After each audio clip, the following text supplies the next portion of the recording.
Malia Obama was spotted letting loose over the weekend with friends at the annual Lollapalooza music festival in her hometown of Chicago. President Obama's oldest daughter could be seen twerking and grinding with a few gal pals on Sunday while enjoying a performance from rapper Bryson Tiller.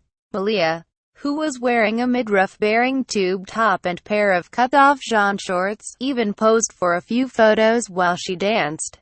The 18-year-old had some fun on Friday as well when she and her friends caught rapper Mac Miller's set, with the teenager photographed as she playfully lifted up her skirt while dancing at one point to reveal a pair of boy shorts underneath. Malia did not get too crazy however, and was accompanied to the festival every day with her Secret Service detail, who stood out slightly in the sea of teenagers. Malia was also spotted dancing up a storm with her friends on Thursday night, catching a performance from Norwegian DJ Kashmir Cat at around the same time Hillary Clinton was preparing to take the stage and accept her party's nomination for president in a historic moment for the country. Her presence was not required at the Democratic National Convention for the first time since her father became the Democratic nominee back in 2008. And the recent high school graduate seemed to be taking full advantage of this by skipping out on the scene in Philadelphia to head to Chicago. This is not Malia's first trip to Lollapalooza, having been spotted at the festival back in 2014 as she took and chanced the rapper's set. Malia is currently taking a gap year after making the decision to push back her acceptance to Harvard University by 1 year as her family prepares to transition out of the White House and back into public life. President Obama shared how difficult it was to sit through the ceremony during a speech he delivered a few days later at the United States of Women Summit.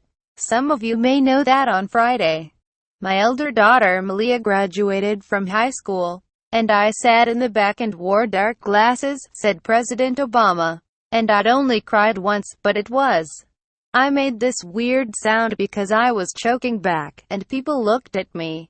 People sitting in front of us turned back, and then I suppressed it. The First Lady was also at the event, and spoke about her daughters growing up in the White House during what was billed as an armchair conversation with Oprah Winfrey. So you remember Malia and Sasha were little itty-bitties when we came into office. I mean, it still moves me to tears to think about the first day I put them in the car with their Secret Service agents to go to their first day of school. And I saw them leaving, and I thought, what on earth am I doing to these babies? The First Lady said to Winfrey. So I knew right then and there my first job was to make sure they were going to be whole and normal and cared for in the midst of all this craziness. And then I started to understand that if I was going to protect them, I had to, number one, protect myself and protect my time. The family will be staying in Washington, D.C. rather than returning to their native Chicago when President Obama leaves office, they have revealed. At least until Sasha completes high school. Malia has already built up an impressive resume thanks to summer internships on the set of the Halle Berry television series Extant and Lena Dunham's HBO series Girls. It seems though that she will be taking a break from the grind of show business this summer.